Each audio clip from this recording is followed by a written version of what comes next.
Welcome back to another Fast Five where you vote for next week's feature film. My pitch is that you should vote for Glitter and Doom and help this 10-year-old dance troupe of young females repel the demon that they've summoned into this world. And I'm here to ask for your vote for Vortex Hands. Don't think with your head, think with your fists.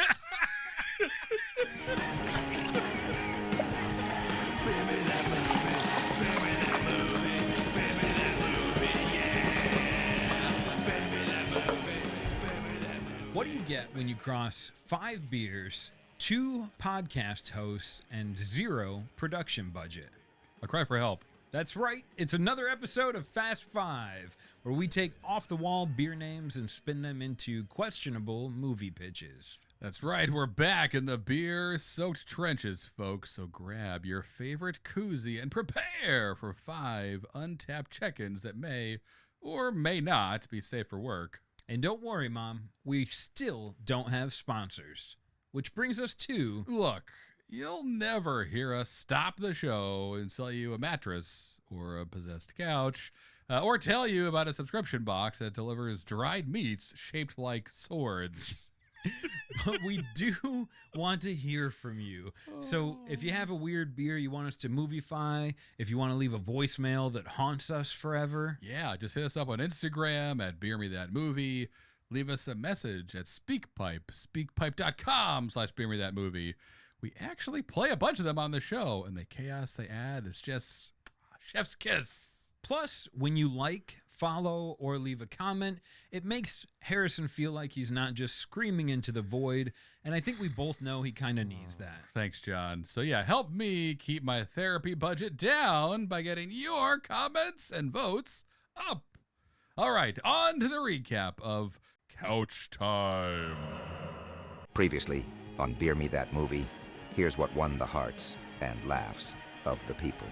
So last week, we launched Couch Time into the universe a little bit after Mad Mole Brewing launched it into the universe. That's right. I know. That was awesome. We got to do another one of their beers. If you remember, Dump Truck of Doom was a beer of theirs that we did. I love that episode. I love what it could have been. It was great. John just the best Nick Nolte, aside from Nick Nolte.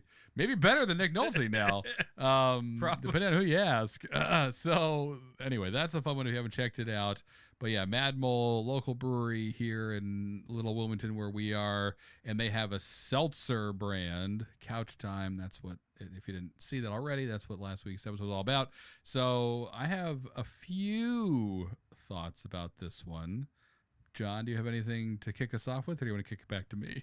I mean, not really so much about the movie, but my first thought is that as I've aged, I have really grown to appreciate what a low-dose THC seltzer can do for me, especially during the week. Yeah. I'm really fond of them. Yeah, I also like everything that alters my mind a little bit, but with some of these seltzers, we're not getting to a point of like total couch lock madness. Right. I'm sucked into the mood. Like, I really appreciate them, and I'm glad to see a local brewery dabbling. So that's just to talk about the beer or seltzer that inspired the movie. But yeah, as far as the movie, that was freaking weird, Harris. It was. They usually are with us.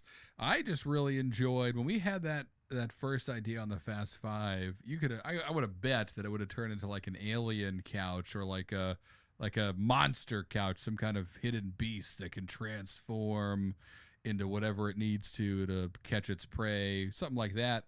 And what's always so fun about these episodes is we kind of start with an idea and then we chase an idea within that idea down some rabbit hole or whatever. And then all of a sudden we have a movie that went maybe a different way than we thought in the beginning. And it's fun to just kind of have those happen and see where the story takes us and try to tie it all up at the end so that it kind of makes sense. And this time we had a little bit of a Deus Ex Machina with Larry saving Steve, and then Larry saving the day. Good old foreign kid Steve. Foreign kid Steve and a segue, which is okay. We don't do that a lot. But that was fun.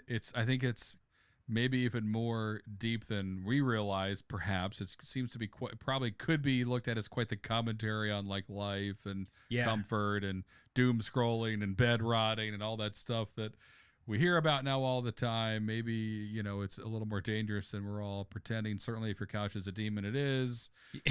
So yeah, that was our commentary on that. Sure. But it's really about a demon monster couch that can consume you and that had to be defeated by laziness, which Larry was happy to provide, even though he didn't know he was doing it. I mean, technically, the movie was about a demon couch. Right. Everything that we said was about a demon couch, but you make a really good point. Like, sometimes if I open up my social media of choice, I have to, like, actively say, you know, don't click on that short. Right. But then it looks cool. It's like, you know, what happens if you mixed baking soda with 3 batteries in your garage? And I'm like, well, I want to learn what happens. I got batteries. And then I keep going, and I'm like, I don't have to actually leave the house until 8:52. So as long as I keep going and going and going, like, it's definitely a commentary. You can do it on Reddit or through Reels or you know, whatever app is on your phone telling you to be entertained by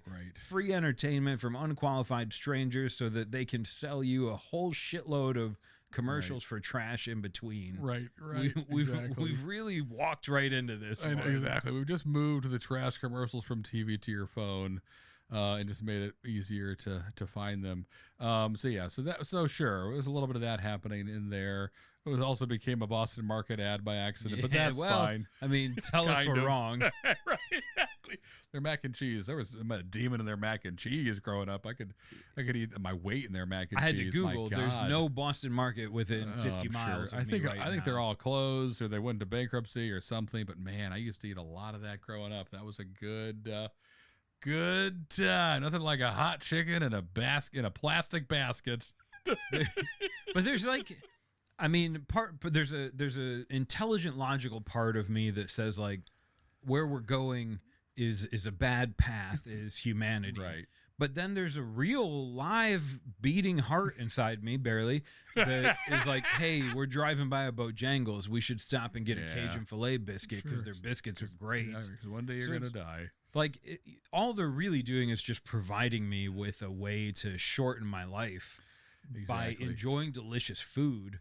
Yeah. So it's easy to blame it on a demon couch. It makes me feel better to say, like, oh, all this could be fixed if we just didn't have that demon couch, son of a gun. My goodness, I know. And it was a little tricky to kind of figure out how to end this one. I like that we had kind of the lazy, like Larry out lazy the couch. And really for me, that's not about laziness as much as kind of like we said at the end of Couch Time. It's about Larry being true to himself. Like you had even though he was a stoner bum who'd been in college for 10 years, he was the equivalent of King Arthur. He was the one true love sack Larry. Like he was lazy to his bone marrow. And because he owned that, he was at the right place at the right time to save the day. So it wasn't that he was lazy, he was true. He was, again, lazy was the fault of that was the kryptonite of this couch, was a person with no ambition. Exactly. But you're right. You could meet someone that seems a lot like Lovesack Larry. Right. But they're just trying to be that person. Yep. Whereas Larry was the true embodiment of like, this is, I'm doing what I love. Right. And how many of us can say that, right? Like how many of us really just eat PB&J all day and say, this is it for me. This is what I wanted today. Exactly. I'm reminded of the 99-year-old guy who was like, what's your secret? I smoke a pack of cigarettes and drink 5 Budweisers every day. And they're like, well, we can't print that. Yeah. But what about like, do you also forego PTO and sick days so that you're able to contribute to earn a living for you had to do that too, right? No. I went camping anytime I got a second. Exactly right. Yeah. So there are people living their lives out there, not in the rat race. Larry is definitely one of them, and that was valuable. The couch didn't see it coming that someone could be that truly lazy, even out lazy the couch, or out power, under power, or whatever the heck metaphysical thing happened that caused Larry to force that demon out. We don't know. It's just the power of Larry's Larryness was enough to smoke out Zylob or Zalob or Say Lou. We're not allowed to say his name the right way. You're right. Yeah, but I said it 3 times, so now he'll be here soon. We're screwed. Yeah. But yeah, that was a fun one. It's, we can chalk it up to another demon movie, kind of a monster movie. We said some things about the dangerousness of laziness, or did we? I don't know. Just be more like Larry. Even if you're not lazy, just do you, and hopefully you don't have to worry about any couches trying to consume you, because Larry certainly didn't. That's true. I've never met anyone that said they really regretted doing what they wanted to do. Yeah. But I'm also that person that says, I'll do that tomorrow. Today I have to work. Today I have to sit on my couch and look at my phone. Damn it. I can't be full me. So anyways, hopefully you find your Larry, and hopefully it's not quite as deplete of ambition as Larry. But if it is, do it. Do it all the way. That's right. Do it all the way. Don't half-ass 2 things, whole-ass 1 thing, as Ron Swanson said. I like that. I like that a lot. So here is where things are going to get a little exciting. At the end of this episode, as you probably know by now, Harrison and I are not going to choose the next feature film. That's right. We are not, but you listening are. So that's right. We're leaving it in your capable beer-holding hands. The second this episode drops, head over to Instagram and vote in the poll for which beer deserves to be the next Beer Me That Movie feature. That's right. You've only got 24 hours to vote. We're actually tallying up the answers the next afternoon. So every episode comes out on a Wednesday. Thursday afternoon, we got to figure out what we're doing, because Thursday night, we got to record it. So that's tomorrow, people. Do not procrastinate. This isn't jury duty. Or if you want to do something a little extra dramatic, you can send us a DM with your pick. That will count towards the votes. Democracy is alive and frothy on this podcast. This is your moment. Don't let it slip away, like that time you said, I'll just have 1 beer. Speaking of which, let's get to this week's beer of the show, where I will definitely only have 1 at a time. Let's see what the boys are going to quote. Science this week. Okay, so this week we are enjoying a beer called Lightning Drops from Resident Culture, which is an amazing brewery in lovely Charlotte, North Carolina, not too far from John and I. This is a hazy IPA. It's actually their flagship. Comes in at 6.5%. And from Resident Culture, it says, our beloved flagship IPA, made with our 3 favorite hop varieties, which are Citra, Mosaic, and Strata hops, which are all great. So hand selected by their brewers, hits all the notes we love in a hazy IPA: tropical, citrus, resin, and dankness. Super soft and pillowy, low bitterness, but not overly sweet. Crushable and balanced. So everything we want to hear about a beer. We're going to enjoy it now. It's been a little bit since I've had one of these, but I remember every time I have it, I love it. So I'm going to dive right in to this good old Resident Culture stuff, and we'll give it our 2 cents. It's also been a while since we've had a hazy IPA on the show. Anyone ever listening to me review the beer knows they're not my favorite, although they are That's delicious. Yes, they're risky, as John shared last week when we drank Hop Beard, which is not a hazy IPA. 6.5% is on the line, but I'm really excited that it's not 8.5%. And on the bottom of the can, I love, there's like a person behind this brewery. They put the date it was canned, and then they write cheers. So little stupid things like that, I think, make a really big difference. That's right, they do. And I always mean to shout this out. So their artwork is done by the fantabulous Marissa Pickett. She does almost all their artwork, I think. They're really cool. They remind me of like the Scary Stories books growing up, John, or like kind of some of Hunter S. Thompson's artwork that I've seen. I was going to ask, this looks like a weird super like dead rat on a motorcycle with lightning coming through his head. I know. It's awesome. So the whole experience at Resident Culture is great. Go to the beer. This is delicious. It's one of my favorite beers I can kind of get most of the time here, being close to Charlotte. Is this a regular they make this? This is it. Yeah, this is their flagship. So this is like the one, if you're lucky to get Resident Culture, you're probably seeing. It's so good. And just as I remember it right now. So nice and fluffy and delicious with that nice kind of citrusy dank thing happening.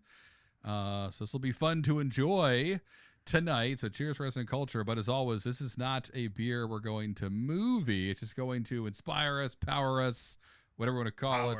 Power us up as we jump into the Fast Five and find those movies. Yeah, and cheers for bringing this one, Harrison. At first sip, I'm not pouring it into a glass because I don't want to see the haze. That's right. Like what you do at a buffet, you just eat with your eyes closed.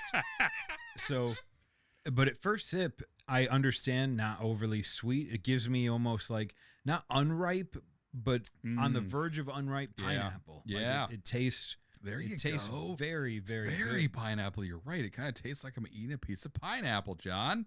I love that. And I support that because pineapple is delicious. Pineapple's healthy for you. Good in a cake, good in a pie, good on a pizza, good in a sandwich. That's right. It's good wherever it is. Pineapple's very much like Larry. It knows what it is, and it can be everywhere, while also being nowhere. The magic all pineapple. right. So we've got the beer's cracked. The engines are mostly leaking, and I just put a fresh bottle of NOS in the minivan, which means it's time to shift this podcast into D for drive. Baby, let's peel out in our Ford Diablo, drop the clutch in the Honda Mustang, and fishtail right into this Fast Five, baby.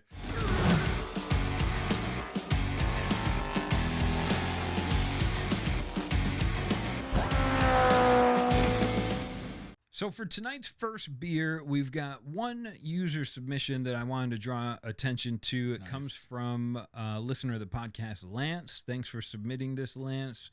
Lance also gave us Mocha Madhouse a while ago. Yeah, if you remember. That's right. Which was a fun experiment. Hell yeah, Lance. Didn't make it into Featureland, so it lives in the vault. Tonight from Lance, we've got one, and I didn't even tell you about this, Harrison. So good luck. This beer is made by Melvin Brewing, which is a weird name now that I say it out loud. It's like just someone's first name and brewing, but still cool. Anyways, the beer's name, Giggle Water. Giggle Water. That sounds like couch time. It's just a different name. Giggle Water would be a great name for a THC seltzer. That's a whole brand in and of itself. Whole brand of try our super Giggle Water, our tickly Giggle Water. Oh, man. Right. Giggle till you gaggle water. Pineapple flavored, pineapple express, you would call it, of course. But that's not what this is about. We have to make a movie that's named Giggle Water and inspired by this beer. Lance in its check-in just says, this is a smooth, bright, great, bitter orange with a dry finish. Winners drink hops. Ooh. So I like, we could steal that. We could say like winners drink Giggle Water maybe and get some inspiration there. Okay. But that's just really, it's marketing for the THC seltzer brand that I want to create. In his head. Yeah.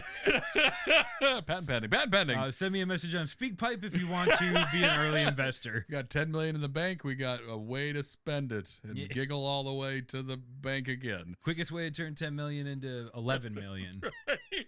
Or no million. In debt. Yeah. Right, the other way. Look, we took some bad choices there, but I think we can all agree it was a lot of fun. It's easy to make money. Have you ever tried to lose it? Yeah. Come talk to John and I. Anyone can make a buck. I'm going to make it disappear like magic. Okay, so Giggle Water. Here, I got I got a half of an idea, not even. And I know you got the rest, John, even though you have no idea what this is. That's how my brain works. That's it. That's right. You give it peanut butter, I give it jelly. Honey. Oh, right. Okay. Yeah, shit. Damn Fluff. It. Okay. So I'll just share where my brain is bubbling and we can cut, add, edit, whatever to this. But when I read this, the first thing I thought was there was a rumor, a legend, whatever you want to call it, the movie Titanic, the classic that John has many amazing thoughts about, and you should watch our not take. It's bullshit about Titanic on our YouTube and on Spotify if you haven't yet. John reveals all, but so that movie, there was this rumor, legend, again, whatever, that at some point someone put LSD, spiked, I think, soup on the set with LSD. And everybody drank a bunch of LSD-filled soup. So let's throw soup out for a minute.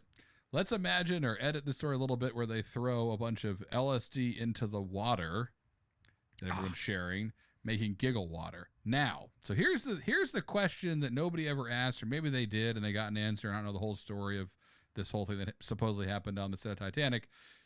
Why did somebody do it? You could easily say mischievousness, wanted to be a dick, whatever.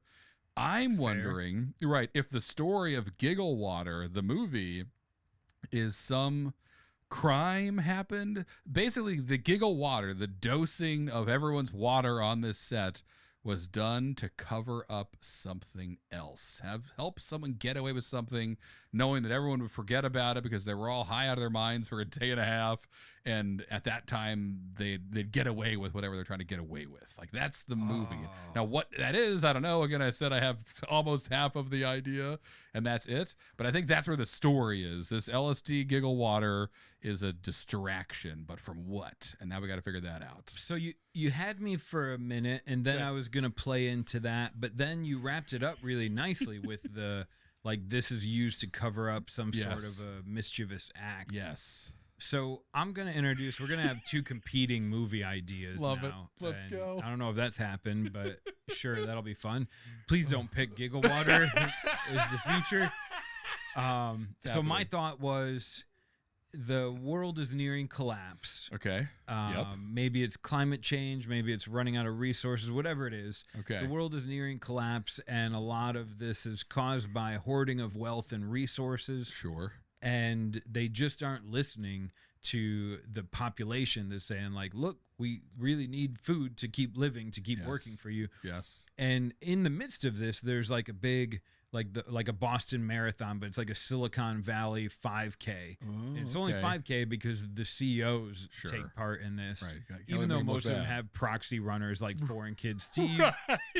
But like, the main idea is that we have some really influential people taking place in this race for charity, and someone doses the water during the race. Like, love it. People hand out bottles of water. Yes. They dose the water with LSD. Perfect. Or a mixture of some sort of psilocybin or something that just kind of puts you into a happier place. Okay. And then at the end of the race, we have all these really powerful, influential people that are experiencing joy and a little bit of disconnect from their ego, and they start actually working together to come up with solutions for some of the problems that are plaguing the middle and lower class. Okay.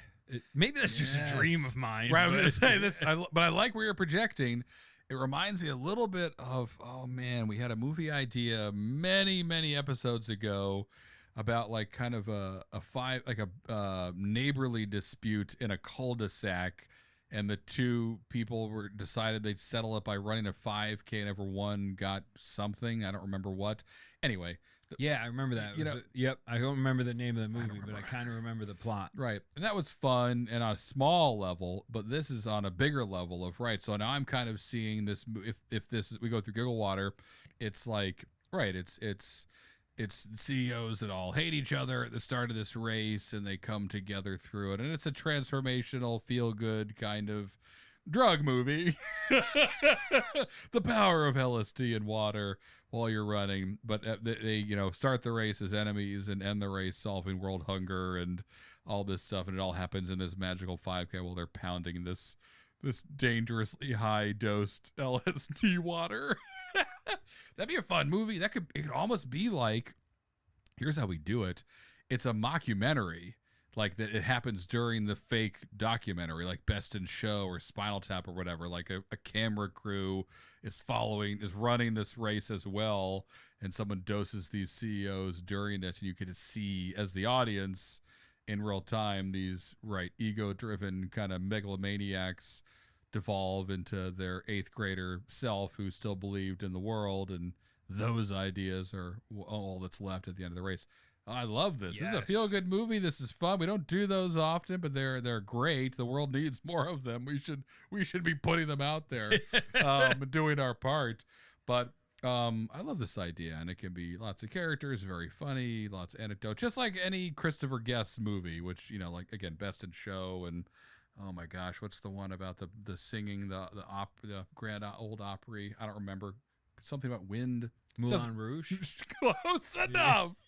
And Spinal Tap, and and all those funny movies that he does. So I think it would be a lot of fun to play up the CEOs hating each other. Like, oh, if you lent me your technology and I use mine, we could grow food that would feed the world for pennies. Yeah, fuck you. How I'm you not sharing anything with you. Right, exactly. Yeah, I'm trying to go to Mars. It would make us both more wealthy. That's the problem. I need to become more wealthy, not you and me. Right. You screwed me out of my second wife, left me for you. What's your third wife? My third wife left me for you. Right. All that stuff dissolves in the magic of Giggle Water. Giggle Water. We got to make this into a drink. I mean, it already exists as a beer. But I mean, this needs to be in every house in America if this is what it does. That's true. Right. There are some side effects, right? Right. Happiness, joy. 1 in 10 people might be screaming, worried they're being chased by a tiger. But I guess if your head's in a really bad place, yeah. All the interns that are running, giving the CEOs actual water, are having literal panic attacks as the doses hit their brains. He said thank you. Exactly. He said thank you to me. What have I done wrong? Debt. I can't afford to live in San Francisco. I'm living in my car and I can't even afford that. Someone kill me. I'm so happy with my job. Yeah, so that'll be rough for them. But CEOs, once again, will just end up having a happy race and making more money at the end somehow. That's probably how it would work. Thanks for sending that one in, Lance. For the rest of the 4 beers left in this Fast 5, we're going to go to Untapped, and we're going to see what y'all are drinking live as we are recording this podcast. So we'll be back with beer number 2. Some beers are legends, some are forgotten.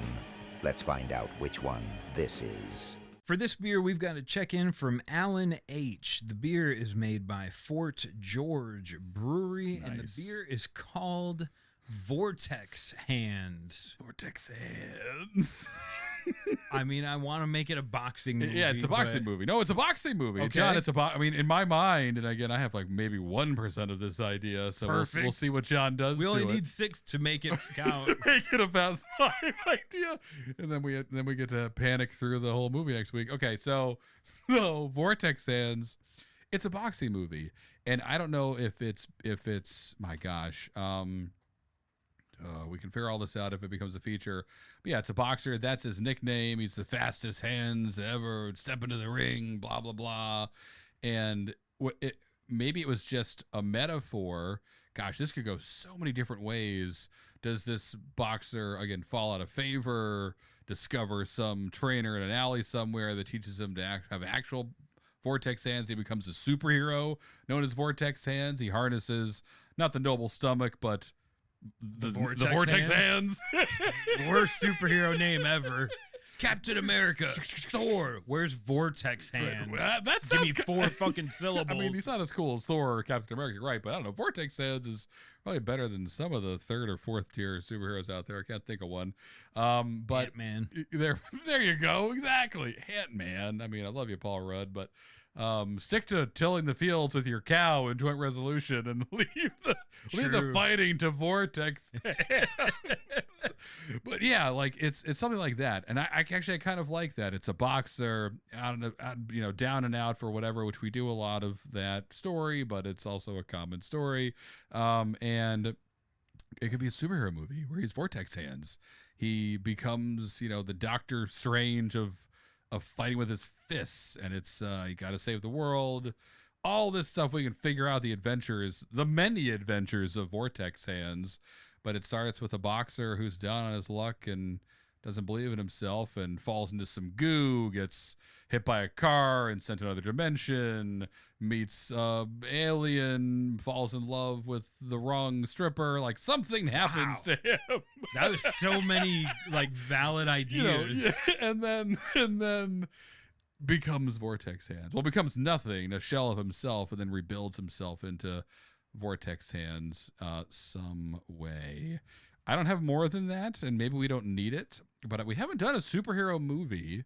We've done a lot of supernatural movies. Yeah. We don't have, maybe Vortex Hands is our I kind of want him to be like, remember that superhero movie that Will Smith did where he kind of sucked?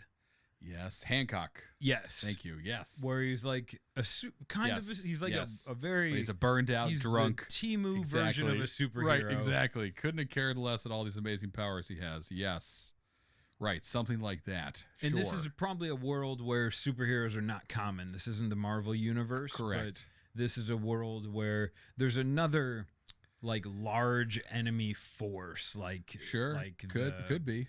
the mega corporation that's making citizens battle each other for entertainment. Exactly right. Something like that where like no one's ever been able to stop them, but maybe with the toxic alien sludge that Vortex Hands slips into. Vortex Hands. It would be named Alan if we make this movie. Perfect. Oh, that's a great normal name, almost good as Clark Kent. Alan is Vortex Hands. And yeah, I think that's also, I think it's funny that like every other superhero ever, their power is anything but punching hard. It's laser eyes, it's flying, it's invisibility. We're leaning right into, no, everyone can punch. This guy can fucking punch you with the power of Vortex. And that's his power. And we could even, so I like the idea of comparing it to Hancock. It could also even be a bit darker. And, you know, one of my favorite movies is Unbreakable with Bruce Willis, where you don't even know it's a superhero movie, spoiler alert, until the end. Maybe it's that he is a washed up, you know, boxer and stuck in the slums and what have you. And it's this crazy origin story of the first time he makes a fist and a tornado, a vortex flies out of it and, you know, takes off a mob boss's head. And that's how the movie ends. So we can, there's a world here that Vortex Hands gets to punch his way through. We can start at the beginning, the end, the middle, or somewhere in between. This is getting fun in my head. Like, like he had, like, there's something that triggers his Vortex Hand. I'm just envisioning a scene where, like, the Navy SEALs are bringing him to like some big enemy base. Got it. And like we just need to get Vortex Hands in the base so that he can vortex. Your job is to protect him. Right. He's not capable of like Navy SEAL shit. Right. So you guys protect him, deliver him to the base, and then they do, and he's like, I can't do it. I can't do it. I need to see a sexy woman getting endangered. Show me some skin. Somebody. They're like, we need a Halo drop in a 6 foot tall blonde woman. Drop her into the base right now. Quick. Someone needs to punch her. Exactly right. This guy's drunker than we thought. It's what Vortex Hands needs. Trust me. Right. And part of his power maybe could be like if you shot bullets at him, he would suck it in with his left hand vortex and fire it back out with his right hand vortex. It's a portal as well. This is a sweet superpower, even though it kind of, on his bad days, he's just kind of blowing wind at you with his knuckles. But when he's really in the zone, it's the power of 1,000 hurricanes. I am Vortex Hands. Yeah. A small town in the panhandle of Florida was wiped off the map today because Vortex Hands got drunk. It was a hurricane coming out of this boy. Someone called a Latina maid a worthless whore. I won't stand for it. So yeah, he's taken out a few trailer parks by accident, but again, everyone's growing pains. It's a great power, great responsibility. We've conquered that more than a few times here in this podcast. They should have called you collateral damage hands. Right. I don't want these hands. Damn these hands. I'm sorry. No one be mean to a girl around Vortex Hands. Great check-in. It'll set them off. Good job starting that fire, Harrison. Vortex Hands. 2 beers in. It only gets better from here. Another beer steps up to the plate. Will it be a home run or a total strikeout? For beer number 3, if you're looking at the Untapped feed behind us, this was checked in by D parentheses C temperature sign N. So we're going to call this person DC. Yeah. And the beer is made by Weldworks Brewing, pretty celebrated, and it's called, in all caps, Science! Exclamation point. Science! Vortex Hands punching you in the face with science. Which is like, what, 50% of beer making? 90% of beer Sure, making yeah, is exactly. Science? Absolutely. So for my idea in this movie, it goes to prehistoric man. All right. I think, I don't know if this is real, but I think it is. There's a point in time somewhere in the past where like Homo sapiens and there was also Homo erectus. Yes. So there were like different versions of what became humans, like competing. Yep, that's right. I mean, we see chimpanzees, they didn't even stop growing hair on their arms. Like, they gave up early in the race. For now. But at some point, it was Homo erectus versus Homo sapien. Yeah. And Homo erectus, if you'll imagine with me, was a bigger, stronger version of us. Right. Thicker skull, built for working in the fields. Yes. And Homo sapiens were weak little bitches. But we dedicated our evolution into brain power. Right. And at some point, we discovered early science, like sharpening rocks, levers, fire, maybe even like willow bark to quell pain. Right. And it's through that science that Homo sapien beat Homo erectus. If it weren't for that, Right. we would all just be like giant Neanderthal people living in caves still, but really big and strong, which honestly sounds pretty cool. Sounds great. But yeah, just wearing like cut off jean shorts, no shirts, no socks, just totally built to live in the world. This is it. This sounds like Homo erectus is still alive and well in West Virginia. Homo erectus turned into Bigfoot. We used science to create Wi-Fi and 2-day shipping from Amazon. Yes, we did. Who really God wins? So that's my first thought. Is not like science today, but it's where science began and how it helped us become human. Yes. Okay, so I love this. We can do a lot here. Something I wonder if let's see where my silly brain is going to take us. So, what if, let's play this out and we can say never mind if we don't like it, but so what if that whole experience, right? We've got Homo erectus, Homo sapien battling for dominance and superiority, and we just happen to evolve to, right, bigger brain, logic. We can outsmart people, the Homo erectus, and be the top of the food chain. What if we were kind of given that gift, the ability to understand and think about science by some intelligence?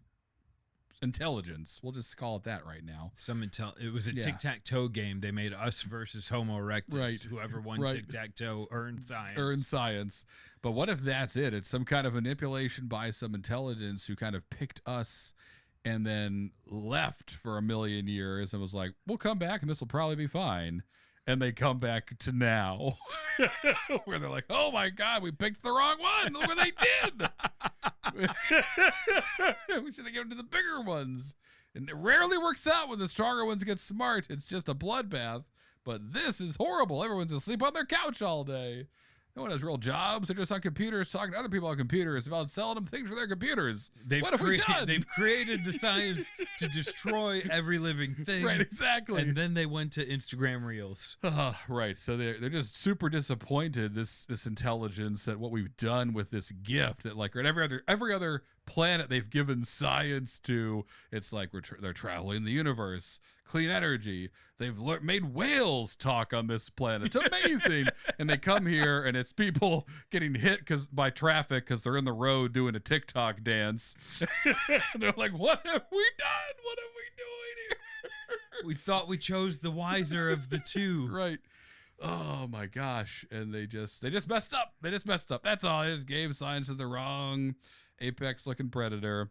And now they've got to deal with it. And so maybe that's the story, is it's like, planet Earth gets a big F stamped on it and the intelligence being move along. And maybe to make it actually kind of interesting is like the story is of the cleanup crew who's got to come in and like figure out what the heck to do with this planet that's just now a failed experiment that has all these things kind of going on. And maybe it's a bit of like an It's a Wonderful Life type movie where we, instead of going big, go small with it. And then it could be, we're doing a lot of feel good stuff tonight, but it's like, maybe we're not all that bad and blah, blah, blah, that kind of like story. Maybe the intelligence learns a little bit from us. Sure. About how doom scrolling is good. How great TikTok can be. How fun it is to dance. I've never met anyone that said TikTok was bad. They usually tell me about it like a cult member tells me about their Saturday meetings. Or they just drool and then ask me to get into this dance. 5, 6, Hold my phone 7, for 8. me. Right. I'm just looking for chicken at Costco right now. Right. Yeah. Are you a member here? You're your parents. There's a really cool book. I think it's a trilogy The one I'm referencing is called Children of Time, Yes. written by Adrian Tchaikovsky, Okay. which sounds like old Russian, but he's still alive today. Nice. And it's kind of about that, like human seeded intelligence into other planets, and then we come back to check on it. So it makes me think. Only in much different, different scenario. Surprise. They get intelligent spiders that have built societies. Ooh. We have what we have. So I really like the idea that if we do this as a feature, it's the story of the cleanup crew. Yeah, that has to come in and figure out, what do we do with this planet that, by our measurements, is a failure? Is it really? And then maybe we get a second chance. And maybe they're we tasked don't. like a sales team. They're like, look, if this is a loss, that's your second loss this millennium. Right. You can't have more than 3, so There you we figure out a go. way to fix this. There we go. Yes, something's on the line. The janitors of the universe, and they can't drop the ball here. Look what happened to Mars. It's a sandbox now, you jerk. That was your fault. Even the almighty intelligence has a boss. Right. Yeah, everyone has a boss. You got folks. metrics to report. It's almost the end of the quarter. Let's go. We got to get these crazy Homo sapiens in shape. Ooh, I like it. Science is a heck of a tool, especially if you give it to a bunch of tools. Did they or didn't they? Maybe we'll find out next week. So that's 3 beers in. We're coming up for, what's that? Number 4 is Yes, going to be next, if it counting is. still works the same. As far as we know, science. A single sip can spark a whole story. Let's see where this one takes us. For our 4th beer, this was given to us by untapped user named Michael G, and it's made by Meanwhile Brewing Company, and it's called Glitter and Doom. Glitter and doom. Yes, movie man. Boys, what a juxtaposition there. So I saw this, and the first thing that jumped into my head, John, do you remember the movie Donnie Darko? Oh, yes, I do. Great film. Right. Do you remember the name of Donnie's younger sister's dance troupe? I didn't even remember his younger sister had a dance troupe. All I remember is the Easter Bunny's creepy. That's right. And he is. Let's not trust any mammal that's giving you eggs. Something has gone wrong. My God, very good point there. Right. Let's ask some questions here, folks. So the dance troupe that his little sister is in is called Sparkle Motion. Yeah, okay. Right, and there's a fun scene with the song they do and whatever, and that's a kind of a subplot of that whole movie is the Sparkle Motion stuff. But anyway, so that jumped into my head with Doom and Donnie Darko and Sparkle and Glitter. So what I'm seeing here, know that, but kind of forget the Donnie Darko stuff for a minute. What I'm kind of imagining is like some dance troupe. Is this a cheerleading competition, a dance competition, something big and exciting and intense? And, the dance troupe that we're following, new teacher this year, taught him a new dance, kind of weird, kind of different. The teacher that mysteriously disappeared, maybe in a puff of black smoke, maybe just disappeared one day, but they still got to do the competition, got to do the dance. And it turns out the dance his teacher bestowed on them summons something evil, dark, and doom-like, John. So and the movie is this lovely group of 16-year-old girls trying to make it in the dance world, having to dance fight demons, aliens, monsters. We take it from there, but it's a kind of a dark, humorous this thing. is cool. We've got Kill Bill, but it's dancing girls and monsters from Dusk Till Dawn. A Something couple like small that. changes. Let's I love go. Dusk Till Dawn. Let's go. The girls' dance group is like 10 years old. Perfect. Yep, love it. But they summon the demon. Yep. We'll come up with a cool name. Of course, it's Glitter like on Me Xylob or something like that. We'll have to mix up another furniture brand. That's right. Raymore and Flanagan's probably too long. For a demon name, it worked though. Yeah, right. Glanoflamerin. Right. Sure. It sounds like They it. summoned the ancient demon. We'll just use Goop of from Celebration, Goop from what are Gwyneth Paltrow's brands, which is Goop demon the Demon. like, I think. I think you're right. You have to do a blood ritual to get on the mailing list. So this group of most of the guys that listen to this podcast are guys. Sure. They're somewhat married. if you're a guy that's married, there's like a 50% chance that you have a daughter. Yeah. And if that's your situation, then you've been to this 10-year-old dance recital. Yes. And you've probably wished that a demon came from nowhere to absorb everything and put the lights out. Put my lights out. Just bury me this here. Stop. But in this case, we summon a demon, and I think in the movie, the way I want it to go is that like the parents are kind of useless. Yes. And it's up to these 5 or 6 10-year-old dance girls to find a way to combat this demon. 100%. Riddles, dance moves, whatever happened. Like maybe it's like what's the game where you throw the keys and you jump in the little chalk boxes? Oh my god! You know that game? Nope. Throwing the keys in the you throw a rock and then you draw hopscotch. Is it hopscotch? No, son of a that's something. Bitch, I'm dying. Four squares, 4 quarters. It's like a 1 box and then it's 2 boxes. That's and then hopscotch. It's 1 box. Is that hopscotch? Yeah. Okay. Anyways, now that we got that solved, maybe they have to play hopscotch against the demon. Right. But it's effectively like it's kind of like a superhero movie, only in this case our superheroes are 10-year-old girls. But I want it to be, and I say this in the most not Chris Hansen way possible.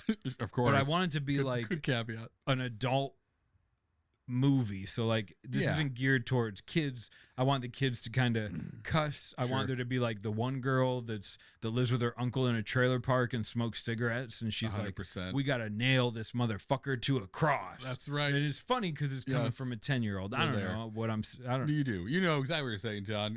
Kick-Ass is funny for that reason. Watching What's Her Face, it's about a 10-year-old swearing and cutting people's heads off was amazing. Alongside Nicolas Cage, I love this. And right, it's almost giving me like Ghostbusters vibes, where like that scene towards the end where the stupid, Baddie McBadpants releases all the ghosts back into New York City, and they've got to catch them all again before Gozer the Gazarian gets too powerful. It's the same thing. These demons get summoned. The girls try to stop them. Probably escape out of this dance hall, but it's still up to the girls to dance them back into their graves or whatever. Again, we've got more than enough here for Fast Five. I like that it ends in a big dance competition. So it's gonna we're gonna dance these demons, right? Moonwalk them back into the beyond. A little bit of like Scott Pilgrim. Yes, exactly. That's another one. Sure. Yeah, exactly right. So I think you guys are hopefully catching the vibe here on this one. It'd be fun. It'd be different. We're still fighting demons, which happens every third movie, or in this case, every other. But it's an important thing to take care of. They're out there, folks. Look, when or if the demons ever show up, you're going to be very glad that you can go through and listen to all the Beer Me That movies and come up with ways to defeat them. 19 different ways to send them back from whence they came. So. Or if it's just couch demons, then relax and enjoy it. Yeah, right. Just order that Boston Market. But for now, we'll leave Glitter and Doom where it is and see if you guys want us to have these preteens dance fight the devil next week. Every great story starts with a beer. For tonight's final 5th beer. Wow. This one was checked in by Mark B, and it was made by Kimberly Brewing. And it's called Hound on the Loose.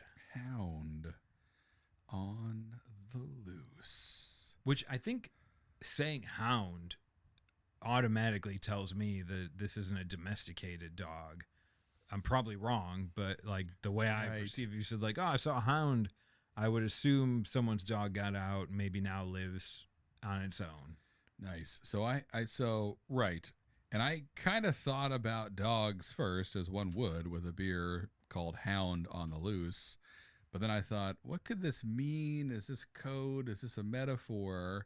And then an idea, or again, the seeds of an idea kind of popped into my brain. And so here's what I kind of have. But the essential, the breakdown, the baseline of this, John, is that a hound is a code word for that the Army, the Navy, the Air Force, the Space Force maybe is using for, let's say, a nuke. Ooh. So now we've got, Hound on the Loose means there's an unaccounted for nuke somewhere. Okay, this just became a movie. Right. Good job. And this is like a Jack Ryan Patriot Games type movie now with Hound on the Loose, and we almost don't need to say any more than that. Like, is he chasing it in a submarine and a plane and a blimp and all those things. He's got to find this lost weapon of mass destruction before it falls in the wrong hands. End game. But Hound on the Loose is just another way of saying Hunt for Red October. it's one of those cool spy movies from the 80s or 90s that hopefully we've all watched and enjoyed. But this if you haven't seen Sean Connery do Red October, man, do it. Great time. Do it. And then watch all the other Sean Connery movies because he's amazing. What was it, The Rock? Yeah, I love The Rock. He was so good in I'll watch it every summer. One of my favorite movies. So Hound on the Loose, great. Because I was stuck in my head. I was stuck making a dog movie. I know, me too. And I couldn't get out of it. And I'm like, well, the dogs don't typically talk, so this is going to be a hard. So someone sees the dog, Pixar and then another person sees the dog, right? And they say that dog must be on the loose. And the dog's looking for a snack. That's no different than any dog you've ever met. So, anyways, Hound on the Loose is a good okay, we have modern day military, maybe even like Soviet era military. Sure, yeah, make it fun. There's these tactical nukes that they keep in suitcases. This may or may not be true, but it's a movie. It doesn't matter. Doesn't matter. And one of the U.S. nukes is unaccounted for. Yes. And I think Cold War is a good setting because that for sure. basically their nukes were flying all over the place. We had no idea where they were. If you've lived with your parents in the year before they got their divorce, that's kind of what the Cold War felt like. We're dinner was always really weird. Right. Everything sucked. There was no joy. You couldn't talk about anyone. Anyways, so the Cold War, rough time. And it also was we had this newly developed Rangers in the Army, and Special Forces was getting becoming a real thing. Right. So it was around this time, and so they get a report that we're missing one of the Hounds. That's right. What does that mean? It comes across the ticker tape. Whatever. Hound on the Loose. My God. Call the meeting. Call the heads of the National Security Council. We need our best man. Who was president during the Civil War? The Civil War? Sorry, goddamn. There's so many wars, I just get confused. So many wars. I know America won the Civil War. Sure. Who was president during the Soviet era? There were a bunch. Bush 1 was at the end. Reagan was for a lot of it. Ford, Carter, Nixon. Carter would be fun because I know he was obsessed with peanuts and austerity and budgets. So Carter would be fun. Reagan, of course, would be fun. He was basically a TV star before. Right. He was like the Zelensky of presidents. Bush 1 would be fun because I remember him. Right. I was alive for that one and conscious and thinking. So let's make it Bush 1. Towards the end, we're getting towards the end of the Cold War. Yes, is it. And Bush 1, newly elected president, much different than his son, but then he gets this news that our special forces has lost one of the tactical nukes. He used to be the head of the CIA before he was president, so he would very much be like, no one even knows how big a deal this is. We got to find this one nuke, the Hound. Maybe the Hound is a special kind of nuke. Hound on the Loose. It's something, right? It's the smallest, like you're talking about. It's the first suitcase nuke ever that was always going to be the one that was the most dangerous if it ever got lost. And of course, it's the one that goes missing. On inauguration, the movie opens on inauguration day. Yes. And then the question is, which I don't think we'll answer today, but does he team up with, who was it, Gorbachev? Yes. Does he team up with Gorbachev to find this? Maybe is that secretly. what ends the Cold War? He realizes he needs to, maybe it was stolen by a Russian asset, maybe it was stolen by an American, but we need to find this because I think we all know if that nuke goes off, it's a lot of cave life for the future. Right, exactly right. We'll be hanging out with all the people from the Science movie that didn't make it, rubbing six together, eating Twinkies and hot dogs, which that's fun for a little bit. Now that you said it. That's a little bit. If you got a couch, I guess it lasts. You just have to stay underground. That's the one side effect is that you really just have to stay underground for a while. The hot dogs and Twinkies go away, and then you're eating ground bugs. Well, let's not forget that, folks. Which is one of the worst ways to eat a bug. Way less cool. Hot dogs and Twinkies, great. Underground, sure. Right. Once it gets to worms, I'm out. Yeah, I don't want to be. I don't want to be later. the generation that was born into hot dogs and Twinkie. Right. If I started with worms, I'd be like, all right, yeah, Hey. sure. You know, you talk about hot dogs, but these really I've aren't never that had bad. them. Right. This is all I know. My cereal crawls out of the bowl if I don't eat it fast It's enough. that transitional generation that really gets fucked. Always. And, hopefully it doesn't get to that. And someone named, Ron Dangerly or Rick Dastardly or whatever. We'll have a fun name next week. And Mark we pick B. Mark B. Right. Okay. Mark B. Mark the Bullet B. We'll figure it out. Has to save the day. Or try at least. Whew. Okay. Well, that is 5. I'm going to call them movie ideas from Indeed. 5 beer names, including Giggle Water, Vortex Hands, Science! Glitter and Doom, and Hound on the Loose. Hound on the Loose. Now, what happens now is you need to decide which of these sort of ideas you want us to turn into a movie in next week's episode. But before, Harrison, my lovely, amazing, talented, dedicated, brilliant, science-driven, logic-based, sexy nun-influenced co-host. Need to bring her back. Maybe she's the one that saves the bomb. We need to sexy nun more, but we You're can right. put her into one of these movies. Any of these. But first, you need to decide which of these movies, which of these beers doesn't make the final cut for the Instagram poll. Right. And I guess we should add, I'll add, just for clarity, Instagram only lets us put 4 things in a poll. So we throw all 5 up there just because why not? But we can't. So as a reminder, if we knock one off right now that you loved, just send us a DM. Those all count. But we do have to pick 4, and that's why. Our hand has been forced by, again, this technology that our stupid science brains made us. Stronger power. 4 is better than 5. Says no one. Says nobody. Instagram, what are you doing? Okay, but it's the world we live in. So I'll do it this way. I mean, gosh, I love Vortex Hands. Glitter and Doom turned into something way better than I thought it would. So for me, those are locks. I think Giggle Water would be tough to make a Beer Me That movie, but I like the idea of it. And I think it's good to have, it's different than stuff we've made. So I'm happy to have the challenge of making like a funny kind of movie. You're right. Giggle Water sounds like it would be one of the harder ones for us to come up with a 3-act movie. But Right. But I like the idea you had there, John. And I think it's something that, we'll obviously figure it out, but it'd just be different than us fighting a demon that's trapped in something, which is a lot of these movies. Look, we did our sex thing, and now That's we're in our Now demon we're back thing. to demons.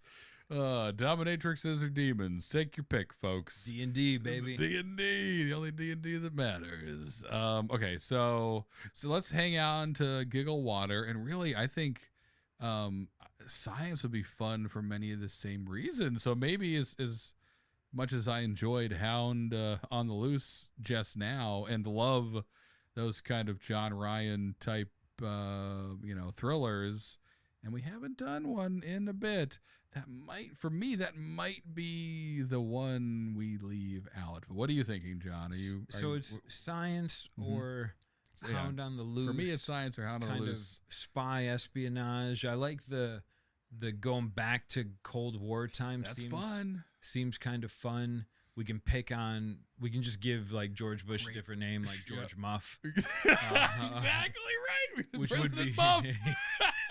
President Muff on the line. Muff, is that you? You're gonna love my son, Muff Jr. Exactly. Muff, pull your head out of whatever it's in. No, I think science. I mean, I feel bad because science was like my 1% inception that you turned into a real movie. But the idea of like aliens coming down and giving us science and then coming back and being like shit, and then having to make good on it because their boss is like, you can't afford to lose another one. Yep. That seems like it would be a fun movie to make. So I'm going to keep science in. We're going to throw Hound on the loose into the vault. Yes. Which is gigantic now. It's so big. As we always say, one day we'll do a vault episode. We'll probably have to get your votes to see which beers you want. Yeah. So that's coming maybe for like episode 40 as we're getting close to the finish line. That's right, we are. All right, cool. So we've got Giggle Water, Vortex Hands, Science, and Glitter and Doom. Those are the 4 to pick from. Obviously, Red and Hound on the loose if you want. There are very few rules here, but that's great. All right, cool. So now we get to retire for the evening, John, and look forward to seeing what you guys vote on. And again, as a reminder, please, if you're able, watch and listen or listen to this episode Wednesday, the day it comes out. I mean, if you're here, you already have. So I guess good job. Thanks for doing that. Now go vote. Go to Instagram. Vote for your beer. Vote for the movie you want to see next week. You guys control your own future here. One of the few places you're able to do that still. So take it, run with it, enjoy it while we're all still here above ground. And until next week, peace. Punch. Give me your hound on the loose. Hound on the loose. Give me that hound dog. Ain't nothing but a hound dog. President Muff, we've lost the nuclear device. Let me call the Russian president, Prime Minister Dildo Hands. Right, survived Vortex Hands. Is each finger a dildo, or is he just dildo one hand? long, right? Sorry, it takes a while for me to type back. I'm glad you called.